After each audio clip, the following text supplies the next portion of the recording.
Di balik megah Wali Nanggro, megah berdiri gedung Wali Nanggro.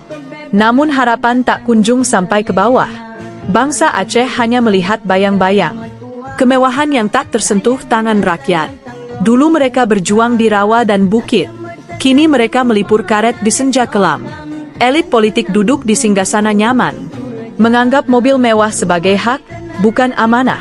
Rakyat lapar, kalian bersantap pesta. Mantan kombatan merana, kalian bersenda. Korupsi menyusup di segala lini. Dinas-dinas penuh janji kosong dan ilusi. Kami tak iri, kami hanya bertanya, pantaskah kemewahan di atas derita?